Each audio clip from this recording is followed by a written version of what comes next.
all these not leaders opposed to tariffs. I'm saying you're opposed to taxes, and tariffs are taxes. Taxes are permanent. Tariffs are a negotiating weapon. Why is Unless you want them to be every permanent, leader of every country in does. Europe showing up in Washington every week? They want to cut a deal. You don't like the fact that in 9 weeks we don't have a deal? No administration's ever tried to cut 60 deals at once. All you need to do is pen one. Just pen one, whether it's India or EU or Britain, whatever it is, and that becomes the hallmark of all the rest. That's that stack. And then let's settle with China, because that's a different story. And I love the fact that Xi's getting his head squeezed like a teenage pimple right now. I'm good with that. Yeah, of course. Look, the economy and how people feel about the trajectory of their own personal financial situation and their own lives, it affects every presidency. I mean, the last president lost his party lost the White House largely because people were unhappy about the economy. There's nothing new there. I think what President Trump is doing, though, is asking for a little bit of patience from the American people as he installs a new way to think about how we operate our economy in the United States and how we operate our trade around the world. And he inherited a mess, and it's not going to be fixed overnight. So he's not on the ballot today, and the Republicans also in the Congress have their part to do as well, which is make the tax cuts permanent, codify some of his executive orders into law as it relates to energy and other matters. So there's a lot more work to be done, and I think what the White House believes is once the work is completely done and once you give it a chance to work, things are going to start looking up for people and the numbers will improve. I don't sense a lot of panic at the White House over it right now because the president is so confident in his plan and that it will work for the American people. Boy, boy, boy, boy, boy. So we got to talk about the propaganda from Wall Street, the liberal media, and the Democrat Party, who are all colluding on behalf of China against President Trump when it comes to his trade war, mainly focused on China, okay? Because they're only telling one side of the story when it comes to what's happening with China. And the reason why is because they want President Trump to back down. They want President Trump to fold to China because they like doing business as usual with China, okay? These people do not have any type of patriotism, any type of national pride. All they care about is their short-term profits, okay? And the tariffs are a threat to their short-term profits. Clearly, they don't have a long-term vision about how important it is that we make certain goods and services, critical goods and services in our country, right? So that we're not completely subject to Chinese manufacturing. Okay, if they decide one day they want to declare war on us and then they say, hey, we're not going to send you any of the critical goods and supplies that you need to fight this war. Yeah, they don't really seem to care about the future of this country, right? They don't care at all, right? And a lot of these people also just hate Trump as well, too.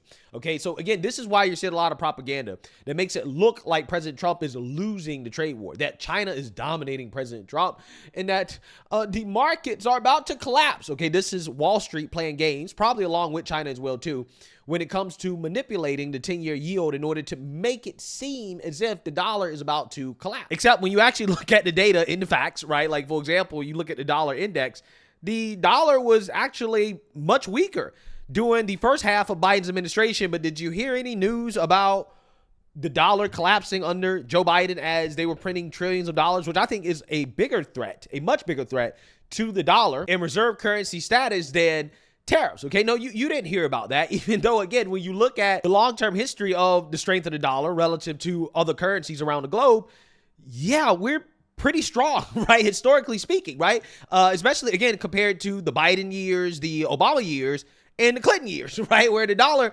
was weaker, okay, on average. So, again, for whatever reason, when Biden was in the White House, Obama was in the White House, Democrats in the White House, all of this concern about the dollar collapsing is non-existent, right? And again, they are trying to make it seem like President Trump is losing the trade war with China, that it is just a one-sided conversation, that China is not feeling any pain, right? Only us, only the United States of America, okay? The tariffs are only hurting us, except China is quietly exempting some goods from U.S. tariffs, right? Which definitely indicates that they're folding, right? China has exempted some U.S. imports from its 125% tariffs and is asking firms to identify critical goods they need levy-free, according to businesses that have been notified, in the clearest sign yet of Beijing's concerns about the trade war's fallout. Author of the terrific book, Plan Red, China's Project to Destroy America. He's the one and only Gordon Chang.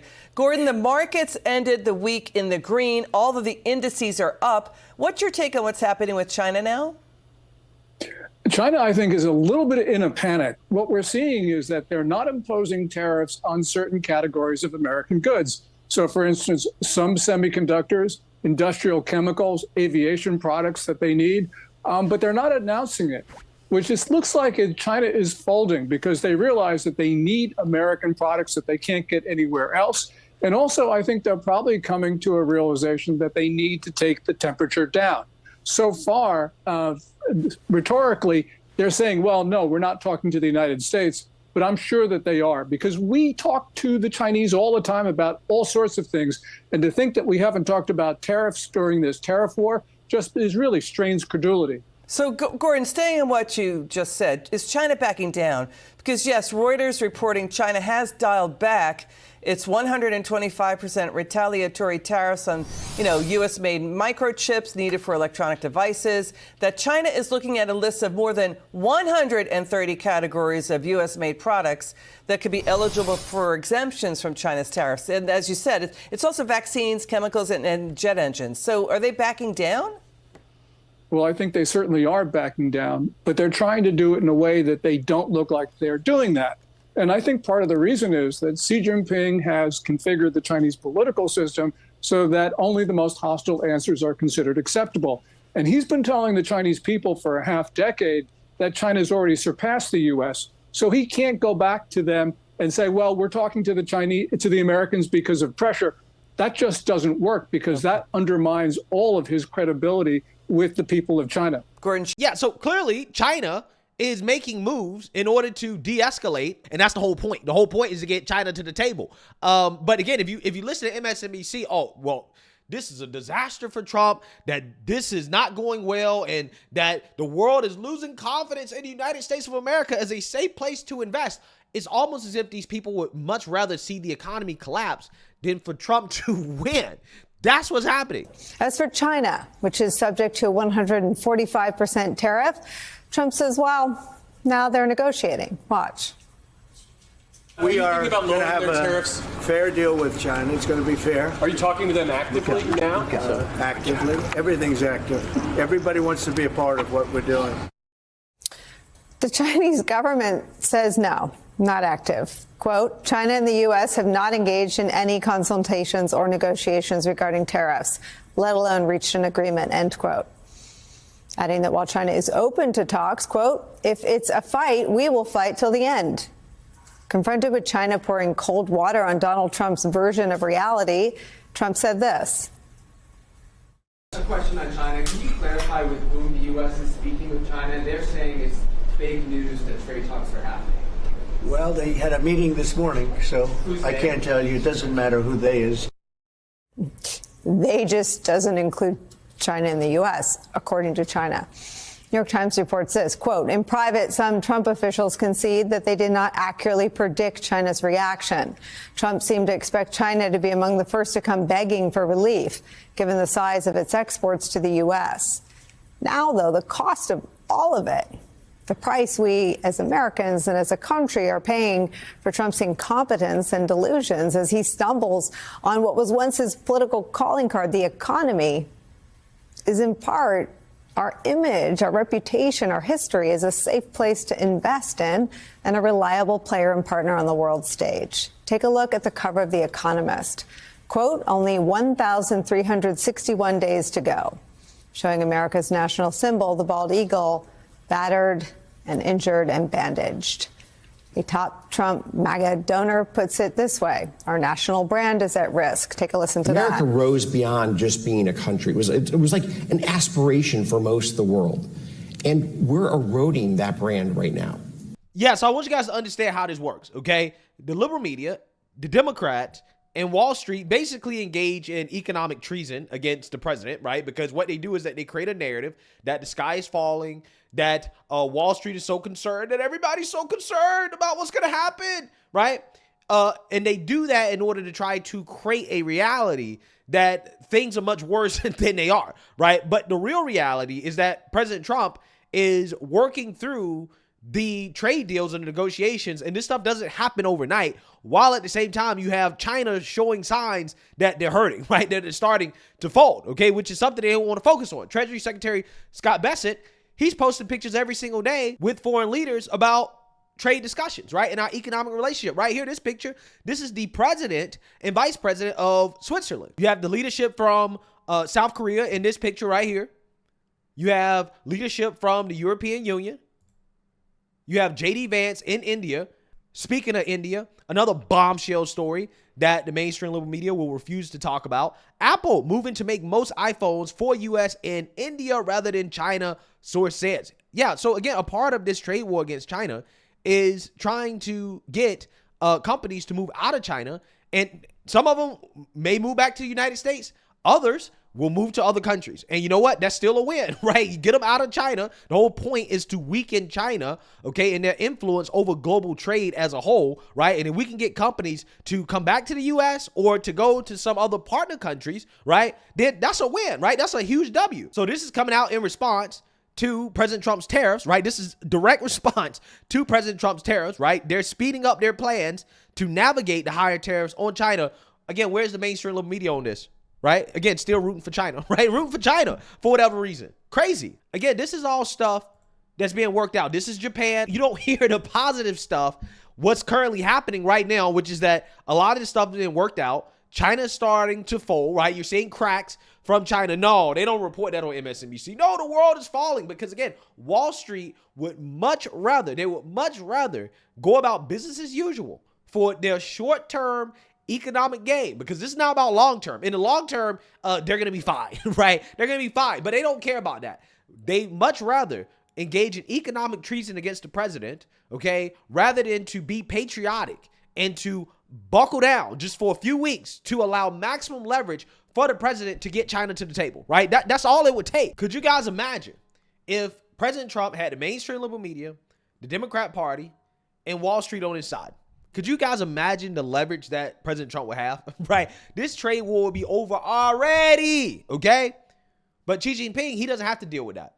First and foremost, he doesn't have to get reelected, right? I mean, President Trump technically is termed out, but who knows, okay, at this point, what's going to happen with that?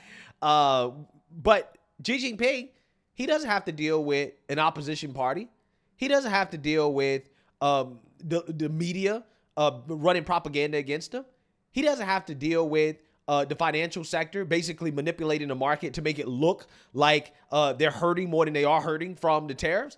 He doesn't have to deal with that, right? He gets complete and total compliance from the major institutions in the country. President Trump doesn't get that, right? It's a little bit different in democracy. And this is why, I hate to say this, but it sounds controversial, but it's true, right? In the 21st century, right? In the technological world where things are changing rapidly, right? Democracy is proving to be a pretty weak and inefficient form of government. And you're kind of seeing this play out before our eyes right now under Trump's presidency, right? Like, look at what they're doing to stop President Trump from conducting the mass deportations. Now, under Joe Biden, they didn't care how many people came into the country, right? There was no rule of law when it comes to immigration. They didn't give a damn. Now, all of a sudden, they want to try to collude to stop the president from enforcing the law. So again, this is what you got to deal with in democracies that you don't have to deal with other forms of government, like, again, China. And I'm not saying that that is a preferable form of government. I'm just pointing out the strengths and weaknesses as they relate to this trade war when it comes to the type of governments that you're dealing with, right? So with that being said, despite the liberal media propaganda, okay, from Wall Street, from the Democrat Party, Trump voters are actually smarter than the media thinks, okay? Because Trump voters understand what's going on, and this Never Trump pollster, Frank Luntz, is going to be shocked to learn that the liberal media and Wall Street propaganda is not working on Trump voters. So without further ado, let's get into it. I need to ask you an issue that no one's brought up and that has crashed your 401ks, most of you, which are tariffs. Stock market is way down. It needed a correction. Oh, so you support it? Yes. You bet. Yep. How many? And I have to tell you, how many? my 401k wasn't impacted at all. How many? First off, how many of you did not lose any money over the drop, over the crash of the stock market? One individual, two people. So, Serena. The Biden administration, I lost more money than the Trump administration by far. In 2020, In 2022, they crashed it by 25%. Yeah. For the whole year. No one's upset over this? No. Nope. No. Nobody. There's not a there's an end single game here, though. 40-year period in the history of the stock market where the stock market hasn't appreciated at an average rate of about 7%. It's so, yeah, there's ups and downs and corrections, and sometimes people are foolish and they jump out, buy high, sell low. But if people just get in and stay the course, they'll be just fine. Facts. Yeah, and I was about to say, I'm not a day trader. I try not to look at it very often, which is, I think, a good thing. But I also trust that Trump and all of his advisors that are involved with the tariff issue know what they're doing. So I'm just going to hang on. I know it'll correct at some point. Yeah, I'm not really worried about it. I think how much more are you willing to pay for products and services that come out of China? How much do prices have to go up before you say, this is not that great? I'd rather not buy from China. I'd rather pay more money and buy American. Same. And prices only go up if demand is inelastic and if there's no alternative supplies. And they're doing a brilliant job. They're surrounding China with countries that want to manufacture stuff as well. And we do need to bring the stuff back, the strategic stuff for sure. But China is going to be in the soup if they don't knock it off. Ding, ding, ding, ding, ding. Shout out to John from Colorado. He's a smart guy, right? John is smart, okay? John, again, is the type of individual that is educated and understands what's going on. In fact, all of these individuals here are pretty smart, in my opinion, because they're not freaking out. They understand that in the long term, the stock market will be fine, right? People are panicking over short-term fluctuations in the stock market when we have over 100-year history to look back on to suggest that, hey, things are going to be all right, right? In the long term, the stock market will continue to go up. Also, what John was talking about when it comes to this idea that prices are going to rise from tariffs automatically, right? We're going to see this massive inflation, which we have not seen yet, right? We haven't seen it, okay? He brought up demand elasticity, right? Which also is a part of it. In industries where demand is not elastic, right? Or demand is inelastic, which means that customers aren't as sensitive to price increases. Yeah, you may see prices go up because people are going to buy regardless of the price. Okay. They're not that affected. We're talking about like luxury goods and services and stuff like that. Okay. But when you talk about industries where demand is more elastic, which means that consumers are more sensitive to increases in price, you just can't automatically increase prices because of tariffs, right? In some cases, firms are going to have to eat that, right? They're going to have to reduce their margins just due to the fact that a price increase means that their revenue would drop. They would not be maximizing profit from increasing price due to the fact that consumers are very sensitive to price increases, okay? And they can go and seek other substitutes. They will just choose not to buy. Again, this is why the tariffs don't automatically lead to hyperinflation, which is the narrative from these propagandists, okay, and these NPCs like Frank Luntz, who really don't know anything. He's just repeating what he heard some liberal economists on CNN say, or CNN claiming this is what economists are saying, right? He just heard that and he repeats it, and he doesn't really know, right? These people haven't really thought through, okay, what could possibly happen with the tariffs, right? Well, it just depends. During the Great Depression, we actually saw deflation as a result of the tariffs, okay? That's what we saw. In some sectors of the economy, yes, you're going to get price increases. In some sectors, you're not. But in terms of what's going to happen with inflation overall, that's a much more complicated question to answer because the tariffs have different effects on different industries. It just, again, it depends on the industry. It depends on a lot of things. And that is what these people refuse to acknowledge in the mainstream liberal media. They are trying to manufacture a reality in which consumers are okay with paying higher prices because they're being told that you're going to get higher prices no matter what, even if that's not really true. But they're being told that so that companies can justify continue to raise prices, right? Which, again, would be contributing to inflation, right? The most inflationary part about the tariffs is the rhetoric that tariffs are going to cause inflation, not the tariffs themselves, right? And the media knows this. This is why they continue to push this propaganda instead of being honest with the American people and saying, hey, you should buy American, maybe save some money, right? Consider not purchasing some of the things that are increasing in price as a result of the tariffs. If you don't have to purchase it, then don't purchase it, right? Look for substitutes. But see, the media doesn't want to do that because that doesn't help the agenda, right? The agenda is to try to drive inflation in order to bring down President Trump, right? And that's what they're essentially trying to do. Every article of clothing I have on is probably made in China, Malaysia, or somewhere else. Okay, retailers, give me something made in America. I'd gladly buy it, but it's not there. Go to Walmart. You ain't going to find jack shit, pair of socks and underwears made in America. Made in China. Maybe. But, you know, shoes, Nikes, Pumas, they're all overrated. They're probably all made overseas. How many American shoe companies have you seen go kaput? There used to be one 30 miles down the road, make Stride Rite, made great shoes. You don't hear from them. China, Malaysia. We need a correction. We just need a correction. We're willing to take whatever to it takes. write it out. Yeah. You know, that's the point. Stay the course. You know, Stay the course. Exactly. It's been a rough 2 weeks, but guess what? We got 3.5 years to worry. Exactly. And if it's like this in a year, I'll have another discussion maybe, but I don't think it's going to be. I'll tell you what. Ding, ding, ding, ding, ding. I love Trump supporters. And the main reason why is because I like smart people, right? They understand that, yeah, it doesn't make sense to try to judge the president on the state of the economy when it's just 3 months into his presidency, right? He's just getting started. You got to give him a chance to fix the issues that Biden created, right? The Democrats created. It's going to take time, okay? Let's have this conversation again a year from now. But until then, you got to ride it out, right? We got to ride it out. Obviously, everybody agrees that China's a problem, but when it comes to actually doing something about it, oh no, they don't want to do anything about it because that means some short-term pain, right? And let's be honest, it's not really that painful as of right now. A lot of the tariffs haven't even kicked in. But again, the media's pretending that, oh my God, the dollar is collapsing. Nobody wants to invest in America. And that's just like the exact opposite of the truth, right? It's simply not true. But these people would much rather undermine this country. They much rather see this country fail than to see President Trump be successful. And that is the sad part about all of this. Again, what we're witnessing here from the media, from the Democrats, from Wall Street, again, I think it's economic treason, to be honest with you. That's what it is, right?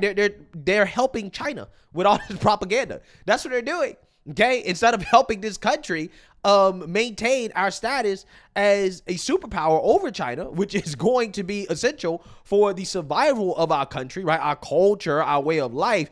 Nah, we don't care about that. All we care about is our short-term gambling in the stock market, right? That's all they care about. Again, it's fascinating stuff. But let me know what you guys think. Make sure you like, comment, and subscribe. Most importantly, share a Black conservative perspective. Peace.